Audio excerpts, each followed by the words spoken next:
একটি ক্লাস 12-এ পড়া ছাত্র, ক্লাস 12-এ সে পড়ে, তার বয়স 16-17 বছর হবে হয়তো। সেই রকম একটি ছাত্র, সে পারিপার্শ্বিক অবস্থা সম্বন্ধে সে খুব ওয়াকিবহল হয়ে গেছে, কেন মোটামুটি সে কৈশোর থেকে যৌবনের দিকে পা রাখতে চলেছে। সেই ছাত্রটি তার টিচারকে জিজ্ঞাসা করলো, আচ্ছা স্যার, কিছু মনে করবেন না, একটা জিনিস আপনার কাছে জানতে চাইছি। সেটি হলো, আমার প্রশ্নটা হলো, ভালোবাসা কি?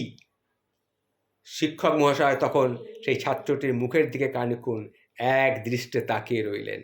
তারপর বললেন, আমি তোমার প্রশ্নের উত্তর দেব, কিন্তু তার আগে তোমাকে একটা কাজ করতে হবে।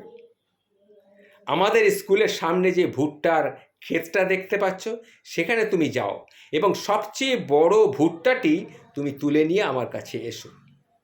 কিন্তু একটা শর্ত আছে, তুমি কিন্তু সবচেয়ে বড় ভুট্টাটিই কিন্তু নিয়ে আসবে, এবং খুঁজতে খুঁজতে যে ভুট্টাগুলো পেছনে ফেলে যাবে সেগুলো কিন্তু আর তুমি নিতে পারবে না।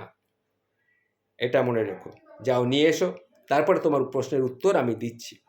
ছেলেটি তখন মাঠে গেল এবং ভুট্টা ক্ষেতের সামনে সে বড় ভুট্টাটি খুঁজতে শুরু করলো।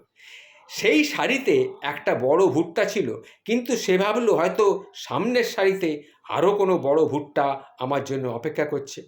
পরে যখন সে মাঠের অর্ধেকের বেশি খোঁজা শেষ করলো, তখন সে বুঝতে পারলো এদিকের ভুট্টাগুলোর থেকেও ওই আগে যে ভুট্টাটা দেখেছিলাম সেটা কিন্তু আরও বড় ছিল।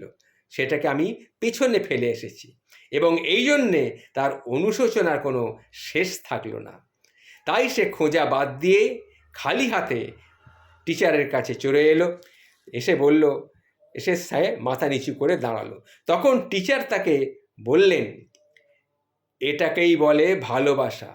তুমি হয়তো জীবনে কাউকে খুঁজে পেয়েছো, কিন্তু তবু আরও ভালো কাউকে পাওয়ার আশায় যদি খুঁজতেই থাকো, এমন একদিন আসবে যেদিন তুমি উপলব্ধি করবে যে তোমার জন্যে সবচেয়ে ভালো যে মানুষটি ছিল তাকে তুমি পিছনে হারিয়ে ফেলেছ। তখন আর তাকে ফিরে পাওয়ার কিন্তু কোনো উপায় তোমার থাকবে না। এটাকেই বলে ভালোবাসা। বুঝতে পেরেছো তো? এটা কিন্তু মনে রেখে দেবে। নমস্কার।